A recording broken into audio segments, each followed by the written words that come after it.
budget, authority, need, and timeline. Yeah, that's super weird to have someone visit you at midnight. Well, now nobody has the context of what we were. Okay, well, we'll set it out. Just got late night visits from your super's son. Oh, I'm not fucking my super. If you have Okay. to say it. You know, you actually didn't say you weren't last time. You just laughed when Did I I? asked. Wow. Yeah, you just said ha ha ha, and then tried to move on to another question. And this is the classic thing that, like, if you say something, if you get an opponent to even say a phrase publicly, they've lost. Oh, like in political debates? Yeah, yeah. Or in Black Mirror, when they got the guy to say, like, I did not fuck that pig. And it's like, well, the public just listened to you have to say that in a sentence. Like, you've already lost the battle. Have you seen that episode? It's the first one. The first one. Yeah. I don't know why he did that. It's the stupidest thing ever. What Right. do you mean? It's a fiction. Yeah, but he's an idiot for doing that. Wasn't there a blackmail thing component of it? Yes. Yeah, but there's if I remember correctly, it was like they're gonna kill someone unless you have sex with this pig on live television. Right.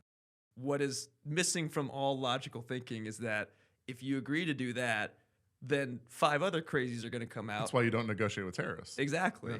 That's what you got out of that. Yeah, this Black guy's Mirror. an That's idiot. what it is. Yeah. You don't succumb. You just No, that's literally why you don't negotiate with terrorists. That's why the policy is in place. if the prime minister is willing Because to people be fucking pigs out here. Yeah. No, because if you give an inch, they take a mile. if you say yes to that, there's going to be way more people coming out with way crazier. Well, it's like, well, what if I said I was going to kill 10 people unless you gave me $1 billion? You know, you already set the precedent that you opened a negotiation. Yeah. Do you want to do that? No, Okay, I'm just checking. I'm just checking. no, on camera, on God. Camera 2, camera 3. This gas leak has really made Travis go There's crazy. like a big zoom in the edit. Yeah, but Yeah. we got a really cool guest today. Sorry, I tried to segue. How are you? There was no grounds to segue. Go for it. Yeah, we got a really cool guest today. Yeah, she's tarot card reader. She's fitness instructor. She also does digital merchandising. But what are you guys excited about for this episode? I mean, I think this is the first one where I feel like there wasn't necessarily one category we Yeah. could neatly fit in. Like, there's been CFO, there's been sales manager this season. Like, they're complex positions, but they're also, somewhat linear in the sense that, like, you know what you're doing in your 9 to 5. But for this one, it's like this larger health and wellness and spirituality, like, all-encompassing professional. And I think that's gonna be pretty cool. Yeah, for sure. I mean, for me, it's really, really twofold. It's one, I don't know what the fuck Yeah. tarot card readers do. I've never had my cards read before, so I'm definitely excited to learn like history, how she got into it, and like how it all works. Two, I think this is the first person that y'all have had where they do multiple things full time. And so I'm really trying to understand today balance, how she deals with everything, Yeah. and like how she prioritizes her time in life. So yeah, this will be a cool one. Yeah, I think it is kind of back to the original mission of the podcast in a little bit, which is just utter confusion over Yeah. what something is. Like, absolutely no clue about how a profession works, because we've touched on some that each one of us has a little bit more exposure to, Yeah. or at least a little like baseline level of familiarity. So this is truly uncharted territory. This is I think the first job that I have like zero knowledge about. Yeah. Like if you told me about a lawyer, like I've watched enough TV to maybe get like some idea. I don't know if it's right, but like this one, I've never even seen it on TV or in books. I don't read books, but like, you know what I mean? You said that so proudly. You gotta stop like bragging that you don't read books. I'm not bragging. That's just facts. That's how I live my life. My number one goal now is to get a novelist on the show so that you have to tell them I don't read. I don't read because it's challenging for me. Wait, what? It's actually in high school when the assignment was reading 20 pages of Turn of the Screw or something. It took me a very long time to read it because I would read a page, realize I didn't actually comprehend it, and then would go back and then do the same thing over. It's just like seeing all those words is a lot to like try and process. It's just like requires a lot of concentration and focus. That's fair. So, Have you thought about audiobooks? but I feel like that's cheating. I mean, it's imbibing a story in just a different way. To me, it's the equivalent of I listen to podcasts, but I wouldn't equate that to reading. I think like for me, a podcast is like reading an article, an audiobook's like reading a book. Like they're kind of interchangeable. See, I think actually podcasts are more like shows, and then it's just in an audio format. And then audiobooks is just like someone's reading you, like same way like your parents would read you a story before bedtime. Yeah, I think the really good ones have different voices and characters in the audiobook. Yeah, that actually make it like a good listen, make it like compelling. I did actually listen to Harry Potter on audiobook. I mean, I did read the books also, but I did also listen to the audiobooks because I just love the stories. And the guy did a lot of voices. Actually, my biggest beef with audiobooks is that I get really ingrained in a story. Like if I'm reading a trilogy and I'm a couple books in, and I've thought about one person's name and how it's pronounced in my head, for hours and hours of my life, and I'm like, it's Cohen, and then I listen to the first thing. It's like Koan, and I'm like, no, this is it. Wrong. I won't listen to you. That was me and Hermione in Harry Potter. Hermione? I thought it was Hermione. Yeah, it was Hermione. That was what I smart thought. Kid. Yeah, I think some people. I remember like kids in class. That was Hermione. I mean, that's reasonable. What are those kids doing now? I don't know. Probably reading more books than him. I wasn't allowed to. Our second grade teacher didn't allow us to read Harry Potter because it had magic. Actually, so that's one thing. So thinking about magic and its relation to our episode today, that's a good segue, Shrey.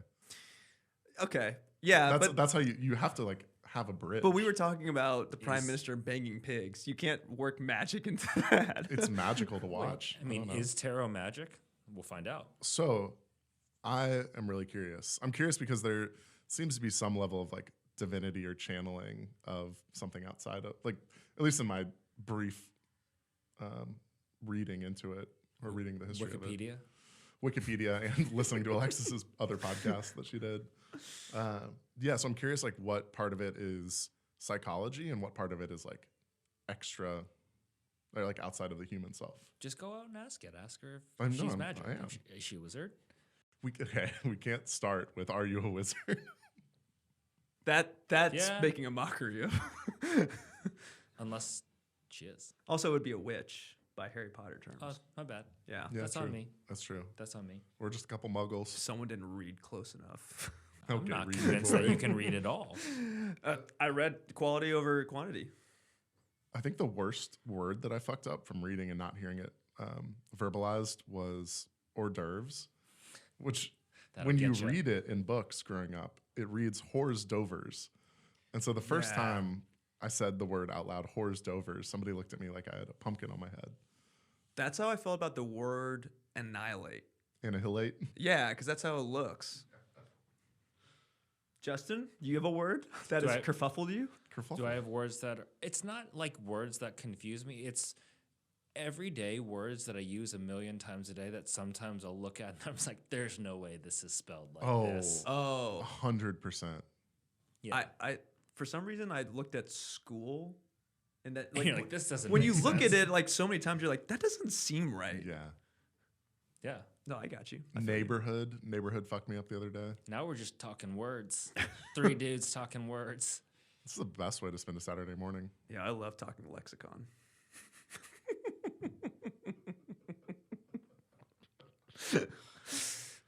Should we talk about the prime minister? But with that said, we got a great episode for y'all today. Alexis is going to be jumping on.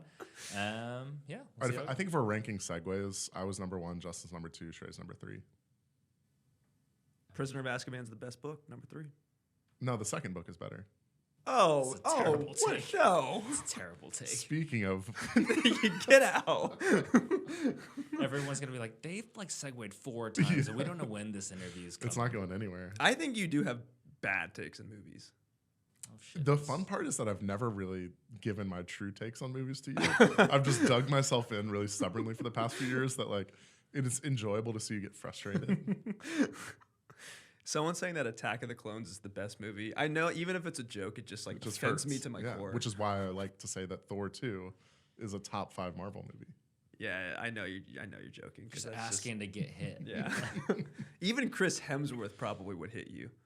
Oh, I'd love for him to hit me. Not no. Not no. Oh man, Yeah. cool, Cool. love it. Let's do it. Kick Yeah. it to the interview. Yeah. Let's do it. All right, welcome to What the Fuck Do You Do Season 3. We got a really special guest here, Alexis. Thanks for joining. Thanks for having me. So you do a lot of things. So why don't you intro yourself and let everyone know what you do? Okay. My name is Alexis. I am a tarot card reader based in New York City. I also teach group fitness classes at Rumble Training, and I work full-time as a digital merchandiser for a direct-to-consumer food subscription business. Person of many hats. You might be the most multifaceted person we've interviewed on this on Definitely the the show. most so. multifaceted person we've interviewed. So, well, let's maybe break it down first. Yeah. Right.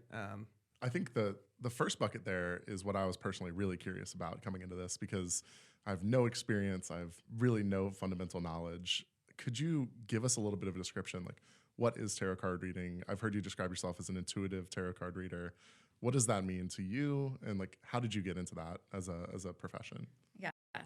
Also, I'm so happy to be sitting in a room full of boys talking about tarot because now you can go out into the world and say that like this is a real thing and it's Yes. not Yeah. just like memes of astrology girls. Totally. But we love astrology girls. So tarot is dated back to the 14th century, started in Italy, in Europe, and it was essentially a card game for rich people to have a little bit of fun. And through the years, as spirituality practices have evolved and changed, it's become a relatively well-known tool for understanding yourself better and maneuvering through this crazy thing that we're all experiencing called life. So in the most general sense, it's a deck of 78 cards. It's broken out between minor arcana and major arcana. Arcana means life lesson. So there are smaller life lessons that are things that you go through all the time, right? Like, I'm stressed at work. I don't know if I should go for this promotion. I just met somebody. Are they my person? And then there are bigger things like spiritual lessons. Like, what are you here on the earth to learn, and what's your purpose? Like, how are you serving others? And so that's major arcana. And essentially, you learn the meaning of the cards. Technically, anyone could read tarot. You could get a book, learn what each 78 cards mean, and you could grab Shrey and be like, okay, Shrey, like, I'm going to lay these cards out and I'm going to tell you what they mean. The cool thing about tarot, in the same way I think as artists and musicians, like, you can learn how to play an instrument. Some people were born to play instruments. Some people have an intuitive nature. It just comes out. You can't learn some of those things. Like, I sense energy. I speak to channels. Like, that's not something necessarily that you can learn. So I think that's why I'm interested in tarot maybe than someone else. Were you born to read tarot? I think I was born to help people understand themselves better. I love that. And I think that it comes through tarot. It comes through getting people comfortable in their bodies. It comes out through connecting people to products that are going to help feed them in their life. So you said something that was pretty interesting. Each card is a life lesson. I feel like one of the misconceptions about tarot card reading is it's about maybe predicting the future. Yeah. Is that just total TV movie sort of hokey pokey? Yeah. It's so interesting because also people are so afraid of what they don't know. I'm terrified of what I don't know. Yeah. Yeah, it's like, you're like, I don't want to know. Tarot is very much a mirror. So whatever's going on in your life is likely going to manifest in physical form in cards. So if you are having a really tough time at work and there's somebody that is just bothering you and you can't seem to get away from this person, it's likely going to show up in the spread. I'm going to say, hey, I see that you're really frustrated and there's a person in your cards that's causing the frustration. And then I'm going to pull another card and I'm going to say either how the outcome is or like what personality traits or what you should work on to help make the situation better. So in a way, like, you can see the future outcome because your higher self is sending you this message through me because you're so wrapped up in your brain that you can't hear the message, but I can hear the message because it's coming through your energy. So in a way, like, yeah, maybe I can tell you how this situation is going to end up with this person, or I can at least validate your feelings that allows you to then get to a plane where you can hear your own message. I feel like that's so interesting because I feel like like a lot of times we're our worst like advocates for ourselves, and it's hard to get out of our own head. We just need you to be the medium to get it out. Yes. Yeah, and I'm interested in that part because you mentioned okay, maybe there's this thing where some people Scorpios maybe are born to have that conversation a little bit more. I did my research. I think it's different maybe to have the innate ability than to have a vocabulary and an understanding of how to like turn that into a voice to explain what you're feeling, to explain what you're going through. So for you, if you're kind of acting as that intermediary channel for people that don't have that voice for themselves, like how did you explore that? How did you learn that vocabulary for yourself? And like what drew you to that versus maybe other modes of spirituality, other modes of being? Yeah. Great question. I think I grew up seeing my mom get her cards read in Pittsburgh. And so it was a thing that was like approved for me, right? Yeah. This was not like a weird thing or, goes against my religion. It was like, oh, okay, like if this is good enough for my mom, this is good enough for me. And how did she like get into that position? Her mom Okay. used to get her This cards is a read. family This is thing. cool. Yeah. Yeah. Well, really, if we want to get into it, like my ancestors, because I'm Greek, have been reading tarot cards long before I was ever like a thought or a cell. That's Wow. awesome. So I think like my spirit guides come through my ancestors. That comes down through my grandma, my mom, me, and like will be passed on hopefully forever. Also plug to have a Scorpio because we're so fun. This is the way we think about things. But because I saw that was like an okay method to explore yourself, like therapy, all these things have, people have feelings about all of these things, right? So my feeling was, okay, this is an avenue I can go down. As I started going down the avenue, I was only reading my own cards.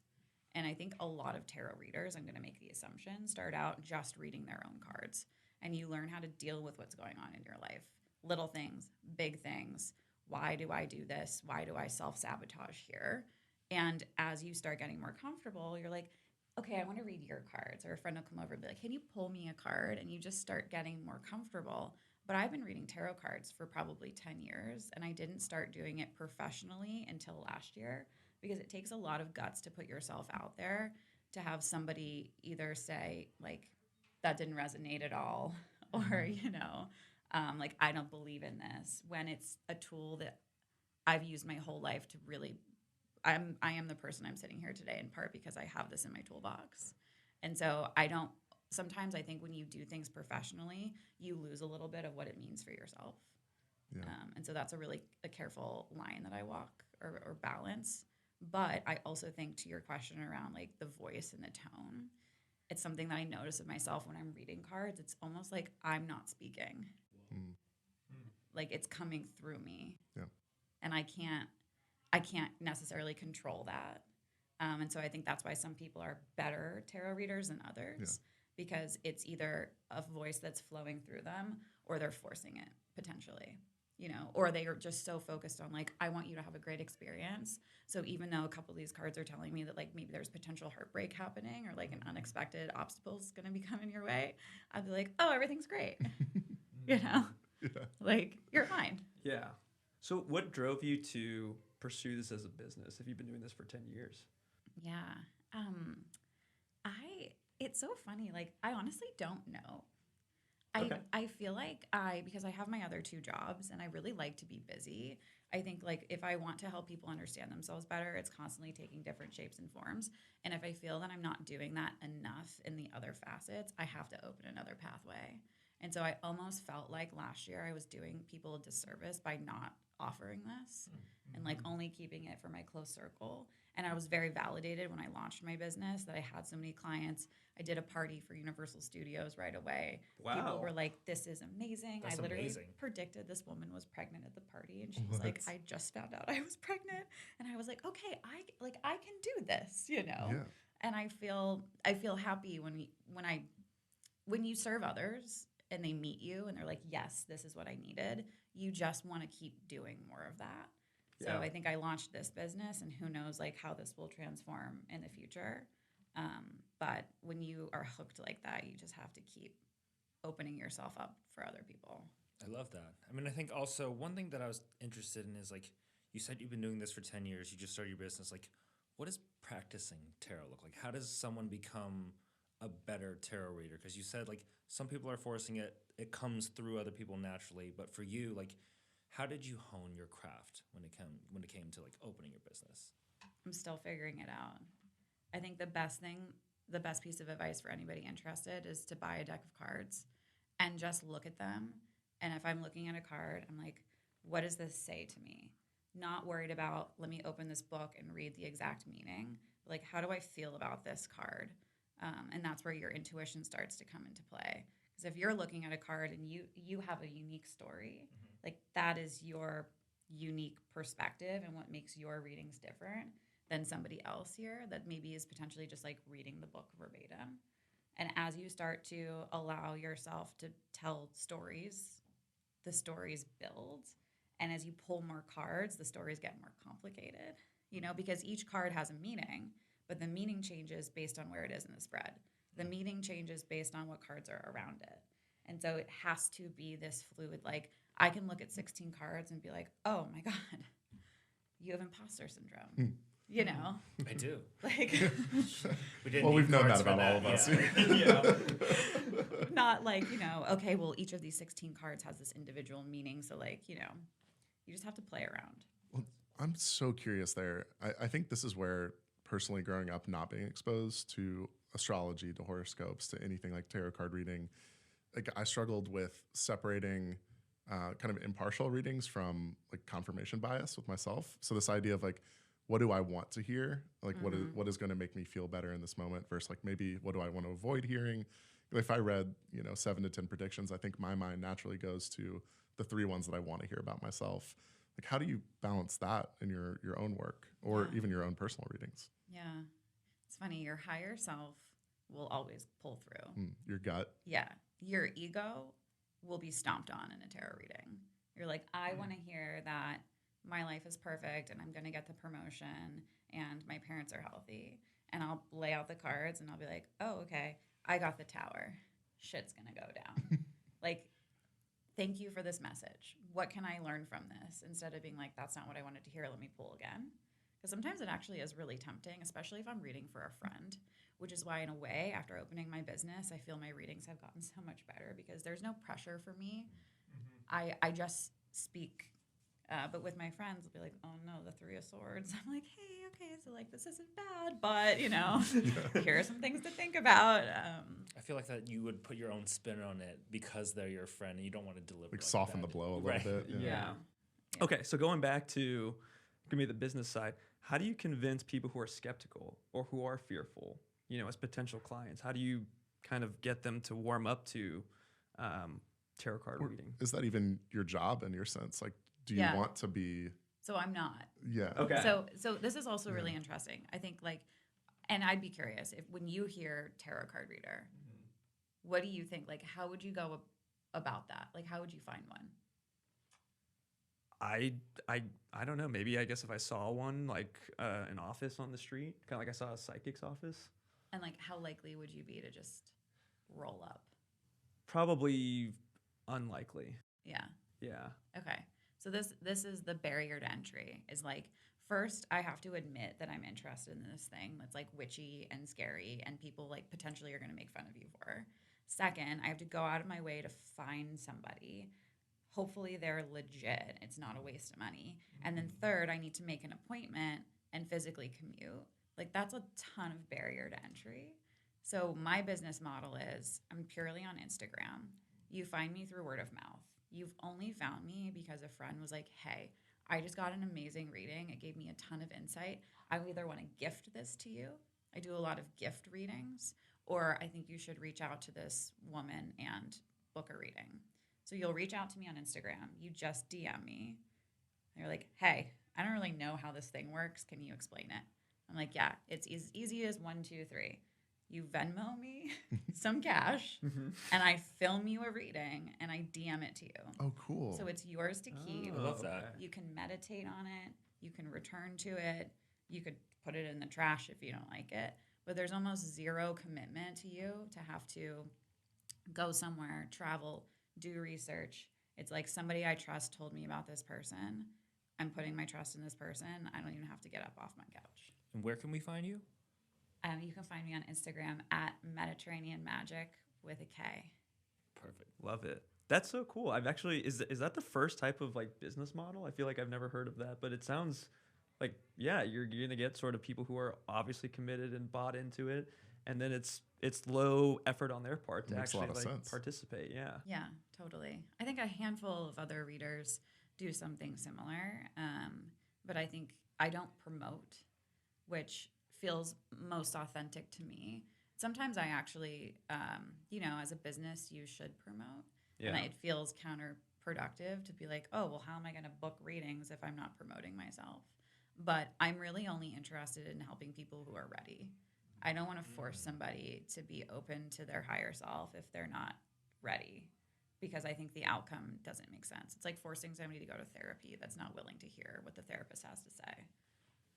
Is it like, should people, if someone's doing their first reading, I've heard like people shouldn't choose therapists when they're in the middle of a crisis, right? Ideally, you should choose a therapist when you're like of sound state of mind and you're like can be objective about it. When it comes to getting your first reading, like where do most people come to you? Are they in crisis? Are they just like interested in it? Like how are most people emotionally when they find you? Totally depends. Got it. I actually think that if you are in crisis and you're having a hard time like centering yourself, you should absolutely get a reading. Because sometimes you just need somebody to be like, yeah, you're in a crisis. And like, I see that and I validate that. And you're like, okay, cool. I'm not just like spiraling for fun. Yeah. That's so cool. So maybe backing it up a little bit, like this overall journey into wellness and like kind of sense of self, like you're in this nutrition arm, this wellness and kind of physical health space, and then also this like spiritual and higher plane state of being. Like, what interested you in those pathways originally? Like, what was a little bit of like Alexis's, hero backstory, if we're Yeah. thinking about it? So I grew up an athlete. I played basketball, I played soccer and track. And then I wanted to go to fashion school. So I went to Naturally. fashion school. Yes, as an athlete does. I went to fashion school and I fell in love with that line of work. I moved to Seattle, Washington to become a buyer for Nordstrom department stores. And so I actually started my career in helping people understand themselves through expression of fashion, what they're wearing on their bodies. And I was like, you know what, this is amazing. Like I love that I use my intuition to pick a garment that we place in the store that you then purchase, because you're like, this speaks to me, this makes me feel like myself. Super powerful, really underrated. And then as I was doing that, I missed the athlete in me was like, why are you not using these skills and helping people in this way? So I got into personal training and group fitness instruction in Seattle as a part-time job to complement my fashion job. I'm like, okay, cool. Now I'm helping people feel good about what they're wearing and then feel good about the skin that they're wearing it in. This is nice. And all through that 6 years plus, I'm doing readings for myself. I'm also religious. I go to church. I was just maintaining my own spiritual practice. And it wasn't really until I moved back to New York City and I felt like cracked wide open in the pandemic alone that I was like, maybe there's another avenue that I'm not like unlocking for myself because I'm actually scared. And I had the time and the space during the pandemic to actually meditate on that and figure out what I wanted it to look like. Then it took me another 2 years to actualize it, which I find beautiful. Like you don't reach your dreams immediately. You're like, I don't even really know what this looks like yet. I know I just kind of want to do this thing. Yeah. I love that it sounds like you follow your intuition when it comes to big life decisions and career choices. And I think part of the purpose of this show is helping people understand like what are different careers out there. But how do you what's your advice to someone on how they listen to their intuition? Because I feel like your gut is telling you something, but your mind might be telling you something else based off of like what society wants you to do or what your family wants you to do. But it seems like you're pretty good at like listening to what your intuition is telling you, what makes you happy. So how do the rest of us do that? Yeah, it's really hard. There's no like one size fits all approach. I think for me personally, anything is a hell yes or a hell no. There's no wishy-washy gray area. If I find myself in wishy-washy gray area, it's a no that my ego is trying to make a yes. I think for anyone else, like if you have something and you're like, I don't really know, strip away your ego. Like if nobody knew I was doing this thing, if nobody ever saw that I was doing this thing or thinking about this decision, if I'm like literally naked and alone and I'm the only person on earth, like, do I want to do this? Am I interested in this person, job? Do I want this cookie or that cookie? You know, like it could be the smallest decision. Strip away every other societal norm pressure. Like, what does your gut say? And I think usually it's a yes or a no. Like, I think most of us are decisive and we just become indecisive because we're thinking about too many other factors that aren't actually like what you want. Yeah. I love that. I feel like, you know, all three of us, we've known each other a long time. We've known each other since like 2008. And so we've seen each other through a lot of different phases. And I feel like we're kind of like backing into growing up a lot, where we're actually kind of getting more to our true selves and like comfortable in our own skin as we're all hitting 30 or approaching 30. Like I admitted yesterday that oatmeal raisin is my favorite cookie for the first time. Honestly, same. Yeah. But It slaps. that's no, see, and I've been dealing with Shrey judgment my whole life on that. But that's how I feel naked and alone, is that I want an oatmeal raisin cookie. Yeah, so I just think that's like a really powerful idea to, you know, trust yourself and really listen to that. Absolute yes, absolute no. Yeah. One thing I noticed in that, like, your journey, everything is so intentional, which I really, really admire. Like, we've talked to a lot of people who talk about their careers and they're like very, very successful in their own right, but at the end of the day, they're like, I didn't intend to get here. I kind of fell into this career. I kind of fell into the space. You're very, very different in that. Like, it seems like every step of the way with Nordstrom, with like where you work now, and with your new business, like everything has a purpose behind it. Like, has that always been you? Have you always been someone who's like had a goal in mind and worked towards it, or is this new? No, I've been like this, unfortunately, forever. Is that a Scorpio thing? It's an intensity thing. Okay. Like everything that I do, I think about people I surround myself with is super purposeful, very hand selected, curated. Because I feel that this life is so short. It's such a blessing. The fact that we exist at the same time and we all have met each other and we ended up here is like literally the craziest thing ever. So why would I waste a second of my time not living to my higher power or like understanding why I was put here? Like somebody put me here. Like I got here. I can't waste that time, and not in a pressured way, but in a like, I'm just going to continue figuring out what this thing looks like so that at the end of the day, when I'm no longer here or I become something else, which like we could talk about another day, but I'm a star in the sky and I'm like shining now on everyone else that has this opportunity. I felt like, yeah, I figured it out. When do you do that process of self-auditing? So that's something I've been trying to figure out, is like, is this a meditation or reflection exercise? Like if you're sitting down every 3, 6, 12 months and being like, does this serve me? Like, do I need to Marie Kondo my apartments? Do I need to like cancel a friendship? Like, what is your practice for that? Yeah. Well, luckily I am a tarot reader, so I read my cards all of the time. But I think like New Year's resolutions are so cliche. I think it's such a beautiful time. Like, I think endings are beautiful. I love endings almost more than I love beginnings. When a year ends, like what a gorgeous time to just reflect on my year. Who was I with? When did I feel like my best self? You know, what was I most proud that I accomplished? And then what was missing? And I think you could do that if you're a more structured person, quarterly. You could do it monthly. You could do it weekly. You could do it daily in like a gratitude journal or a meditation practice for sure. But I also love that you brought up like friendships, and also like breaking up with people is super healthy. And I think like tarot is a nice tool when you're trying to make difficult decisions, that you feel validated, that your gut already knows, but you're spending so much time worrying about how it's going to affect the other person or how they're going to feel that you can't even listen to yourself.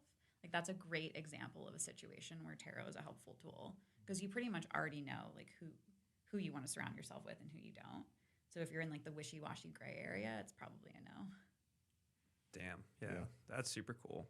So, how much time do you spend on the tarot card reading business versus fitness training versus digital merchandise? And also, when do you sleep? Yeah. How do you have a this? social life? To be fair, I'm a really bad sleeper. That sounds like yeah. I'm kind of a bad sleeper. And that's also a narrative that I've been telling myself. So I've been actualizing it. I need to work on that. I need to just say that I'm a fantastic sleeper and I'll be better at sleeping. Is that how that works? Yes, that's absolutely how that works. But I work full time for the startup. So that's like 40 plus hours a week. So let's say I'm doing that from like 8 to 6:30. Then I'll teach fitness classes 7:30 to 8:30 at night. Or on the weekends, like I'll teach 3 fitness classes tomorrow on Sunday. And then I'll do readings usually at night or really early in the morning in between. Or I'll plan out, let's say somebody books me for a private party or a bachelorette. Then I know that like Tuesday night I'm blocked. So maybe I work later on Monday at my full-time job. It's also tough because I'm the type of person where my interests or like my passions shift. So sometimes I'm more focused on fitness or I'm more focused on my full-time job and I want to spend less time with the other things, and I have the ability to really flex. Like I can sub out a class, right? Or I could say like, hey, I'm actually not available for readings this week. And it's really important for me also to protect my energy and preserve it, especially for tarot. I can't give you the best reading if I'm not the best version of myself. And I have to do practices where I protect my energy from other people because it's super emotional, especially if you're doing readings in person. And I'm an empath, so I'll take on all of your feelings and then they become my feelings. And then I walk around like Eeyore.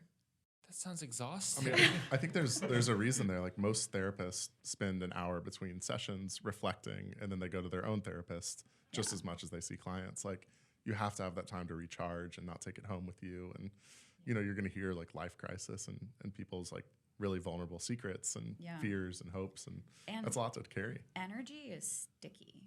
Like how many times have you walked into a room and you've just felt someone's energy? They didn't even open their mouth. Like people have an impact on you without ever knowing them. Like you can feel when something's off. You can feel when there's a spark. The energy is sticky. It sticks with the cards and it sticks with me. So I have to physically clear the cards by knocking or using incense. And I have to like imagine I'm surrounding myself in white light and I'm protected so that the energy doesn't stick. But then I also try to stick my energy on other people, which is like, I don't know, potentially manipulative, but I'm like, you're amazing and you don't see it. So like, I'm going to send you all of this positive, badass energy. And I hope that you like walk away and you feel lighter. That couldn't hurt, could it? Like you're just spreading positivity I while mean, doing don't this. piss me off, Justin. I don't plan on it. I do not plan. I'm totally joking. There's no black magic here. This is good. What do most people like? What is like the average reaction to getting your cards read for the first time? Are most people like, yes, this makes so much sense? Or are there times where people are like, this was like the completely, like I didn't recognize this about myself? Like what is the average Are you response? trying to fuck around and find out? I'm absolutely trying to get Justin to fuck around and find out. We were talking about this before. Shrey, I see you have a deck. Shrey's actually deathly terrified. But after hearing you talk about this, I'm less terrified. Should we read your cards? I'm down. I'm Are down. you? Yeah, I'm so actually down. I have your consent. You have my consent, Okay. yes. This is Well, amazing. it's because like I used to think like tarot card reading is like if you pull like the death card, it was like you're gonna die. And I'm like, oh my god, like I don't want to hear this. No, it's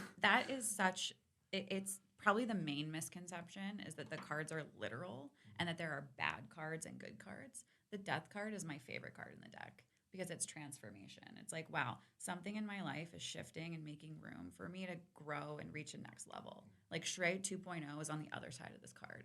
So then it's asking you, like, what do you need to drop to reach that point? Like, what's not serving you? Where are you tied down?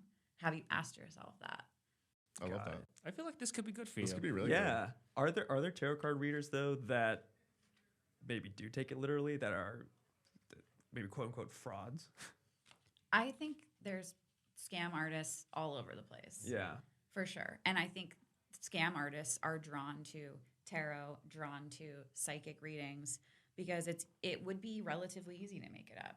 Right? I could pull a card and be like, "Oh my god, you're going to meet the love of your life tomorrow." And you'll be like, "I'm coming back to tell me what she looks like." And but that's also what's frustrating when you're trying to like help people understand themselves and feel seen, and this is a tool that so many people are closed off to because they've seen one too many movies, or it's just like, why does it have to be scary and witchy and weird? I feel like a lot of dudes are closed off to it.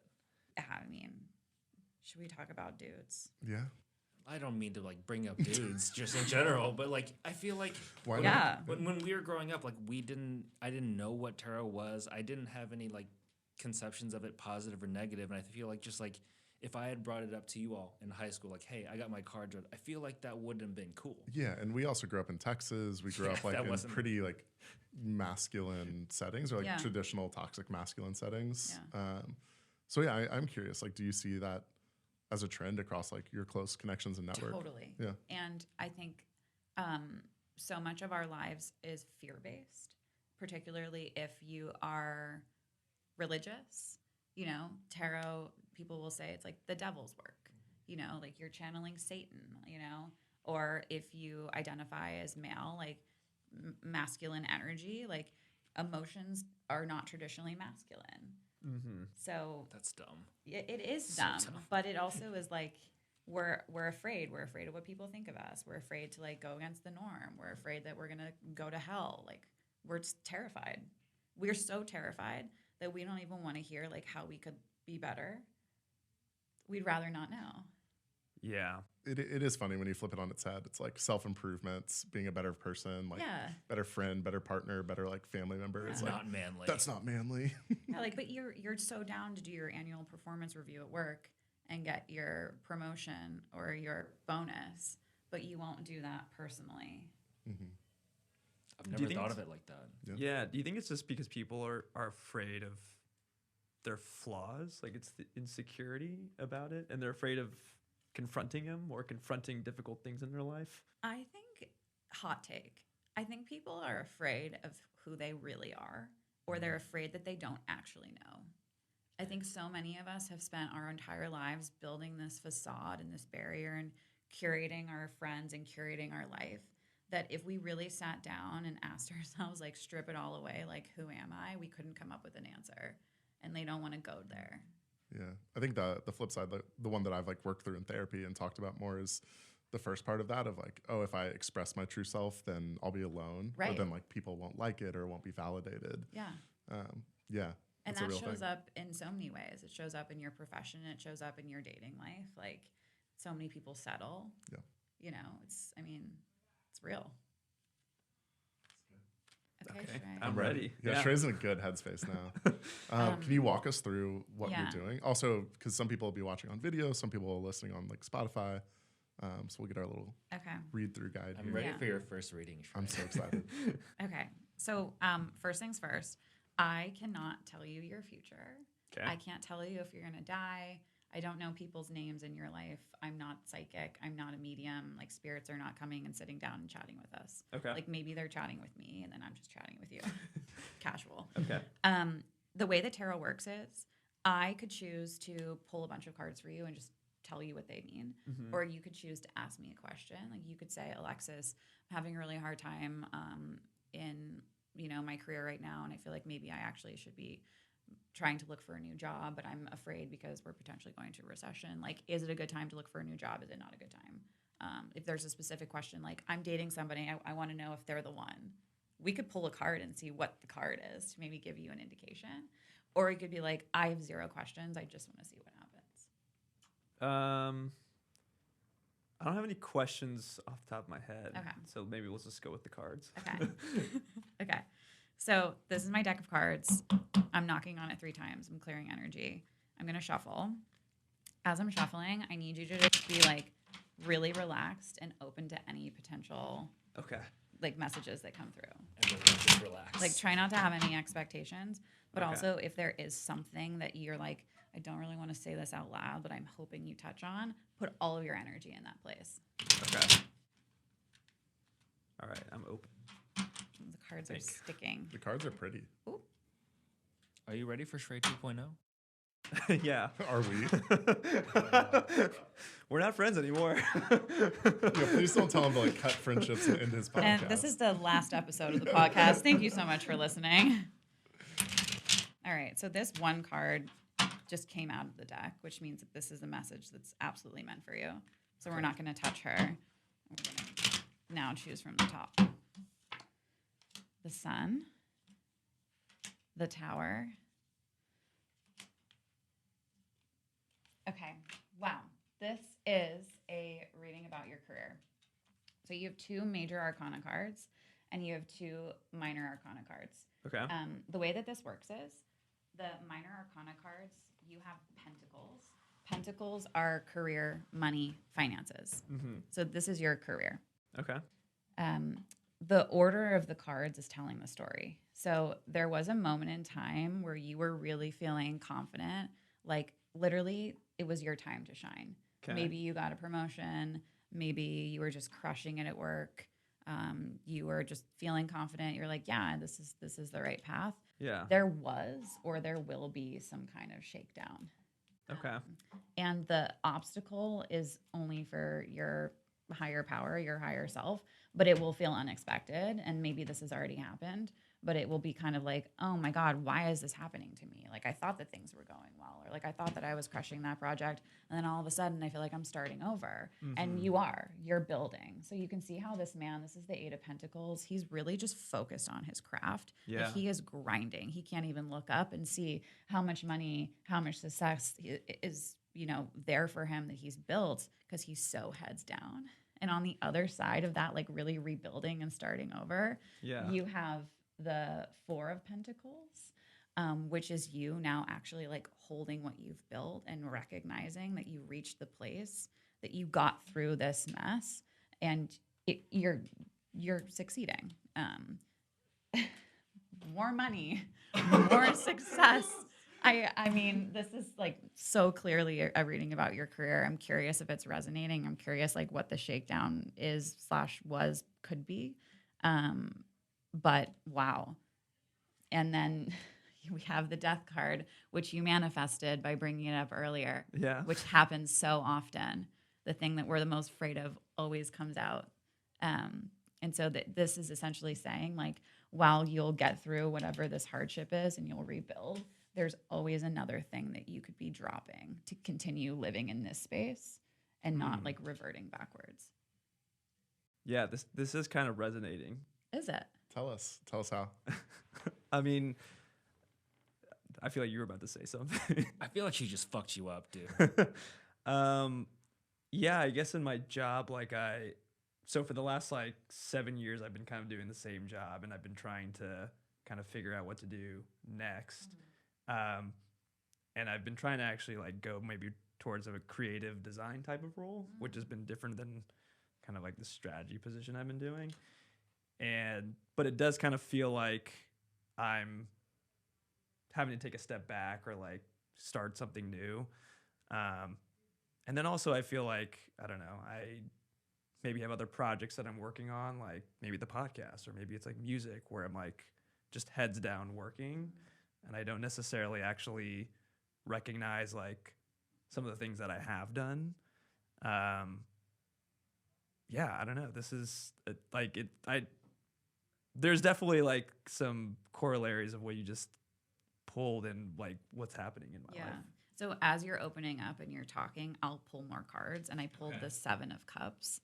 And cups are emotions, and this is I have so many choices, I have so many different avenues that I haven't fully explored all of them, or I can't decide which ones are worth my most effort. And because I pulled it after the Death card, it's asking what can you drop to pick up something that means more to you in this moment of your life, in this space and time, so that you don't have to be so heads down on maybe every facet, but you could just be enjoying one or two more fully. Yeah, that's The Emperor is you in this spread. Sometimes we show up in our own spreads, and it's talking about energy or personality traits that you should be manifesting. And the Emperor, you can see he's literally sitting on a throne, such a badass, this dude who just knows who he is. He has all the authority. He has all the power to make his dreams come true. You need to channel that energy. It's drop what's not serving you, pick up what you actually want or what you think maybe you want, and then fully go for it. Yeah. Well, I mean, I do kind of struggle with that of kind of what you were talking about earlier of intuition, and then I don't know, I always think about what other people are thinking. And I try to strive to be like the Emperor, but it's kind of tough. Yeah. Other people aren't living your life. Right? Yeah, it's true. And other people don't have your talents. I can see that you are creative and you're talented. There are quite literally 7 things that you could decide to do right now. Yeah. Maybe you've only unlocked 3 of them. That's cool to think about. Yeah. If none of the things actually feel like the thing, then like find the thing. Man. This is awesome. The cards read you like a fucking Yeah, book. I was gonna say Justin and I are sitting here grinning because like half the stuff is things we would just tell you. Also, like Yeah. Shrey, you should look up. You've built so many cool things. Like Yeah. appreciate all that you've Yeah, I mean, accomplished. I Like, don't really know you. I mean, we've met a handful of times, Right. but like you're very accomplished. I rarely do I get somebody that pulls almost all pentacles. Yeah. So like also take a moment to congratulate yourself for getting to this place and like release some pressure that you have to continue doing more or finding more. It's only if you want to. Like allow yourself to bask in the sun a little bit. You Yeah. know? Man, this is like what I need to hear today. Yes. And that is my purpose on earth. Like I actually just like I feel so fulfilled. Yeah. Thank you for letting me do that. No, thank you. That was crazy. that was really good, I've and never- you're really good at your craft. Yeah, I mean, you guys know me also like super well. Like, I've like- read like a paragraph by paragraph take on like your development in the last like 2 years. Yeah, we have a separate meeting where we just talk about you, but we're just gonna have Alexis read you. Because I'm thinking like, you're holding down a full-time job, you just got a promotion, you have like 6 other like personal projects, and you're Yeah. doing a portfolio, and you're kind of looking for design jobs, but you haven't like fully leapt off the cliff. yeah. And it's almost like, oh, like maybe that's your push to like go for the thing that you've been kind of working, you've been working towards it, but you haven't like fully leapt. Yeah. There is potential here that like there's one thing that you're holding on to a little bit too tightly that could be what's either like crushing or not allowing some other things to come to fruition. Like sometimes this is also a warning. Yeah, I do like. I think about this a lot of like money. Of like I do. There's a lot of money here, Shrey. I know. Like there's Well, a lot of coins. I Mr. just- Moneybags. I think about like maybe decisions also based off of like stability and security, and not necessarily of. I mean, I do think about like what's gonna also make me happy, but it's like I again like maybe the idea of like going back to the beginning sounds like kind of scary Yeah. because I have gotten to a point where it's like, oh man, Yeah. especially in New York. Yeah. Totally. Respect. Yeah. There's one of my favorite cards in the deck is the very first card in the Major Arcana, and it's the Fool. And it's this man who's walking literally off a cliff with a little dog and like barely any belongings, like a small knapsack, and he's just looking up to the sky like I can be anyone I want to be today. This is the first day of my life, and he's literally about to walk off a cliff. Like I try to channel that energy constantly because we do get really wrapped up in like security or must have this title but it's like, what if you just like walked off a cliff? Yeah, just carefree. Yeah. Yeah. Even for a second to see what it felt like. And then if that feeling is worth chasing, then actually jump. That's interesting. Do you feel like within the deck, you said there's 78 cards. Is there a specific card that like embodies you or like would embody me? Like, how does that work? Totally. I love this question. So first, we all have a soul card, which is our birthday. So if you take your birthday, the month, day, and year, and you add it up, if it's more than 22, so like let's say I take my birthday and I add it up, it's 30. There aren't 30 Major Arcana cards. So I'm going to break it down. 3 plus 0 equals 3. The third card in the Major Arcana is the Empress. And the Empress is like, I hate this term, but like a girl boss. Like she's like, woman, hear me roar. I sit on my throne. I know who I am. I know my purpose. Like I'm the ultimate feminine energy, like bow down at my feet vibe. That feels That's- yeah. close. That's my soul card. I didn't choose that card. That's just based off of my unique birth date. If I choose a card, personally, my card is the High Priestess, which is similar energy, but in a spiritual way. Like I want to be like your most favorite witch that you know. I love that. Yeah. Can you do Justin and my soul cards? Yeah, I can. Do you know what your birth date is added up? I'm like literally my phone calculator. So just month plus day. and year. The whole thing. Oh. Yeah. I have to add up, like, if I was born in 1993, I add all of that up. Yeah, like 1 plus 9 plus 9 plus 3. Oh yeah, you did get moved out of our class in high school. So I got Here, 22. you, yeah, got you. You type it. I'll Yeah, tell you do you. yours first.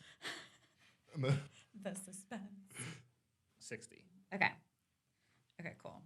Also, at some point, we should talk about numerology because I'm really interested in that, but this podcast is probably already too long. Yeah, I was listening to a podcast you did. You're like, I saw 2020 coming. Yeah, Like, it was right there. I was like, what? numerology. Wait, oh my God, I love this for you so much. Okay, so 60, 6 plus 0 is 6. Mm-hmm. The sixth card in the tarot is the Lovers, meaning like your soul is at its core, like very loving, meant to like find somebody in this lifetime that you connect with. That's where you put emphasis. That's where you place focus. Like that's what you genuinely care about. Strip everything else away. Like you are a loving, kind human, and like you try to give that to other people. Shout out Diane. Yeah, shout out to Ann. Yeah. I'll take that. Okay, soul card. Yeah. I agree with that take. Yeah. Yeah, you give a lot. What You're was a the very name of loving that card person. again? The Lovers. The Lover. That's good. I'll take it. Like you're gonna go home and tell Diane, you're like, "Hey, I'm the lover." She's gonna be like, "You're drunk." She's like, not today. You're Yeah. not. Yeah. Trav, do you have yours? So how do I add it up? Okay, Yeah. so it's like 27, 1993. okay. I'm gonna do it. 1 plus. My social is Wait. What's the day? 27. 2 plus 7 plus 1 plus 9 plus 9 plus 3. 32. Oh, 5. Okay. I thought that I was going to pull it, and that would have been so cool. That would have been awesome. I know. Just not that good today. Just kidding. Well, it has Shrey's energy in it still, which is why. Yeah, Shrey's like I've contaminated. clouding us. I feel like Shrey is like still just sitting here like thinking about his reading. Yeah, Shrey's on a high, Honestly, for sure. kind of. Like, I feel like I'm going to do a lot of thinking later today. Wow. Okay, this is really interesting. So the fifth card in the tarot is the Hierophant. And the Hierophant is like, I want to say one of the most misunderstood cards. The Hierophant is about like structure. So the Hierophant looks like the Pope. Like it looks like the Pope. So like there's obviously some kind of like potential religious aspect there, but there's also like structure and order and like building communities for people to feel like they belong. Like your soul likes to find community, build community. Whoa. Okay. Yeah. Are you religious? I'm not actively religious, but I do find myself in that community building aspects, like almost in every walk, like personal, professional. Yeah. That hits pretty home. Okay. Yeah. He has a job where he's trying to help kids get tech jobs. Oh, teaching. Yeah. Like the Pope, like Yeah. when you go to church to learn something, to hear somebody, like This is cool. mentorship. Yeah. I like this. You're 3 for 3. Wait, can we do my soul card? Yeah. Shrey's like, I want more. It's Okay. actually, I just had a memory of the last, because when you said Hierophants, it's just such a non sequitur, but I played this game when I had COVID last year, this like video game called Persona, and all of the characters in the game are tied to soul cards. And so you like level up in these different categories. It's like pretty Yeah, interesting. you level up. Like you level up. Yeah. Yeah. Level up. So it's like the more community you built, you would get more Hierophant points Yeah. in that game. And it was like pretty funny. That's you building community. Let's go. Do I add 1992 or just 92? The whole thing. Yeah. This Wait, is, I did I'm it having wrong. the most is fun crazy. day. I do one if it's Okay. All right, let's walk through it. Okay. I think we need a math lesson. What's for your the what's your podcast. month of birth? It's December 1st, 1992. Okay, so I wasn't sure if you had the 1 12 or plus the 2 1 plus 2. plus 1 plus 1. 25. Mr. Moneybags. Oh, Yeah. oh wait.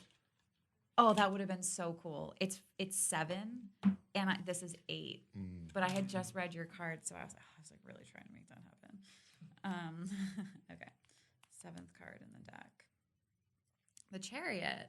Okay, so the Chariot. I wish that I could like pull all of these up so that we could look at them. But oh, funny. Here's yours. Ooh. Well, I'm Popey. Yeah. big Pope vibes. I've always said you've been papal. Yeah. LOL. The Chariot, let me see if I can find it, is a man who's on a chariot and he's like riding through whatever is underneath him, like obstacles. He's riding to his accolades. He's riding to his like happy ever after. The chariot is essentially like you can literally do whatever you want. You just have to remain like focused, and you'll reach your goal. He's riding dirty. Yeah, literally. Here you go. From the Pope himself. If the Pope says so. Oh, wow.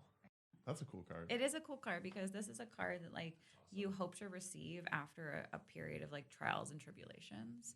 It's like a friendly reminder, like you've always got it. Yeah. Okay. You got this, Shrey. Yeah.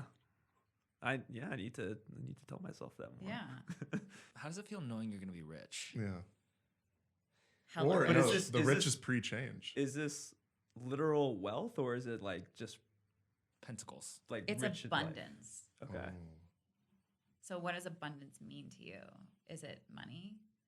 Is it blessings? Is it friendship? Is it I don't like in terms of what drives like happiness or just like if you were to say like my life is so abundant.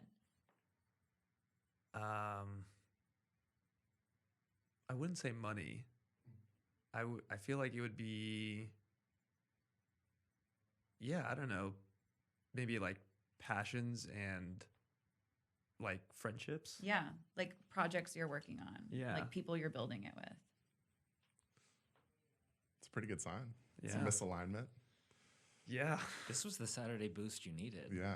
Yeah, this was you've changed my whole I feel like Shrey is rethinking his entire life right now. I'm not gonna go to McSorley's after this like we planned. We must go back to the lab. Shrey's he's gonna pull out a journal and disappear for 5 days. But also, thank you so much for letting me read your cards because now you've had a positive experience that hopefully unlocks the door for one other person to use this as a tool at some point in their life. Yeah, for sure. It's funny. My grandmother, she's very superstitious, so she was into like reading palms and stuff. But it was very much like you're gonna have 3 kids. This means like you're gonna have. So it was very much about like predicting the future. Yeah. And my mom was like, stop saying all that stuff because like we don't need to hear it. And so I feel like that's where I got my like maybe disdain for Yeah. this type of stuff. Well, you are going to have 3 kids. yeah. And they're gonna be abundant. abundance of kids. Abundance Oh, is just man. little pandas running around. But in that same vein, like I want to say thank you to you for sharing this with like the platform, with us in this space, and like you said, like this was something that was so personal to you for so long, and I know it probably takes like so much bravery and probably overcoming self-doubts and like marketing yourself in this very public space and talking about something that's very near and dear to your heart. So thank you for like letting us be a part of it and like teaching us as very ignorant people coming in today. I appreciate you doing this. Thank you so much. That was awesome. Yeah, this was great. Thank you so much. Yay. Thank you so much for the reading. Yeah, of course. Tell a friend. I will actually, yeah. Yeah, do you want to do one last the Instagram account again? Yes. Okay, so you can find me on Instagram at Mediterranean Magic, MAJICK. Awesome. And then a shout out to PNT Knitwear Studio and Bookstore for letting us use the space. And It's then been a great also episode. plug for Rumble. Yes. Yeah. I'm you can come to my class and I'll yell at you to sprint and then I'll tell you like why that was important and what the lesson is. Get on your chariot, Shrey. Squat so faster. that you can yeah. That's awesome. Awesome. Thanks for coming on. Thank you. Woo.